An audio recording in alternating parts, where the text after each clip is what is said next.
ప్రతి విద్యార్థికి ఉజ్వల భవిష్యత్తును అందజేయటమే లక్ష్యంగా రాష్ట్ర ప్రభుత్వం ఉందని ప్రభుత్వ విప్ సెంట్రల్ శాసనసభ్యులు బొండా ఉమామేశ్వర అన్నారు.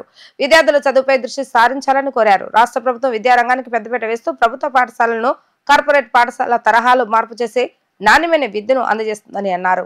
ప్రస్తుత విద్యా సంవత్సరం ప్రారంభమై పాఠశాలలు తెచ్చుకోవడంతో ప్రభుత్వ పాఠశాల విద్యార్థులకు ఉచితంగా పాఠ్య పుస్తకాలు, నోటు పుస్తకాల పంపిణీ కార్యక్రమాన్ని అజిత్ సింగ్ నగర్లోని ఎంకే బేగ్ నగరపాలక సంస్థ ఉన్నత పాఠశాలలో ఎమ్మెల్యే బొండా ఉమా ప్రారంభించారు. ప్రతి విద్యార్థికి పుస్తకాలను అందజేసి అభినందనలు తెలిపారు. మధ్యాహ్న భోజన పథకాన్ని పరిశీలించి విద్యార్థులకు స్వయంగా భోజనాన్ని వడ్డించారు. ఈ సందర్భంగా బొండా ఉమామేశ్వర మాట్లాడుతూ రాష్ట్ర ప్రభుత్వం విద్యా అభివృద్ధికి పెద్దపీట వేస్తుందని అన్నారు.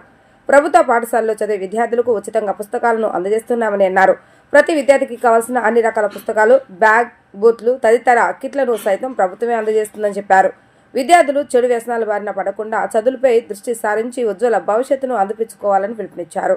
పాఠశాల HM Parase Venkateswara, Vijay Krishna super market director Pelpula Rajesh, division TDP committee నాయకులు జాన్వలి, బంగారు నాయుడు, షేక్ ఫర్విన్, గౌసియా, మద్దల మహేష్ తదితరులు పాల్గొన్నారు. స్కూల్స్ అన్నీ కూడా ఓపెనింగ్ జూన్ 12 మరి కొత్తగా సమ్మర్ హాలిడేస్ నుంచి పిల్లలందరూ కూడా ఉత్సాహంగా స్కూల్స్ క్లాస్ రూమ్కి అటెండ్ అవుతూ ఉన్నారు. ఈ సందర్భంగా ప్రభుత్వం నుంచి విద్యార్థులందరికీ కూడా బుక్స్, నోట్ బుక్స్ కానీ, టెక్స్ట్ బుక్స్ కానీ, అలాగే బ్యాగు, షూసు, యూనిఫాము అన్నీ కూడా వాళ్ళకి ఏర్పాటు చేస్తున్నాం. ఈరోజే మొదటి రోజునే 59వ డివిజన్లో ఎంకే బేగ్ స్కూల్లో మరి ఇప్పుడే 10th క్లాస్ వాళ్ళకి కానీ మిగతా స్టూడెంట్స్ అందరూ కూడా ప్రారంభించుకున్నాం. సంతోషంగా ఉంది. అట్లాగే మిడ్ డే మీల్ కూడా సన్న బియ్యం ఇవ్వటం వల్ల పిల్లలందరూ ఇంకా ఇంట్రెస్ట్గా తింటూ ఉన్నారు. ఇది కూడా మంచి కార్యక్రమం.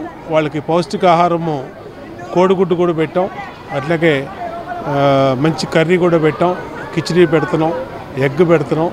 అన్ని రకాలుగా ప్రభుత్వ స్కూల్స్లో చదువుకునే విద్యార్థుల కోసం ప్రభుత్వం జాగ్రత్తలు చేపట్టింది, బాధ్యత తీసుకుంటా ఉంది. మా టీచర్స్ కానీ, హెడ్ మాస్టర్స్ కానీ అందరూ కూడా దానికి పేరెంట్ కమిటీ కానీ, స్థానిక డివిజన్ నాయకులు కానీ అందరూ కూడా బాధ్యత తీసుకొని సొంత పిల్లల్లాగా వాళ్ళు ఉజ్వలమైన భవిష్యత్తు కోసం అన్ని రకాలుగా అండగా ఉంటా ఉన్నాం. ప్రభుత్వ స్కూల్స్ని ప్రైవేట్ స్కూల్స్కి ధీటుగా, కార్పొరేట్ స్కూల్స్కి ధీటుగా తీర్చిదిద్దడమే లక్ష్యంగా పనిచేస్తాం.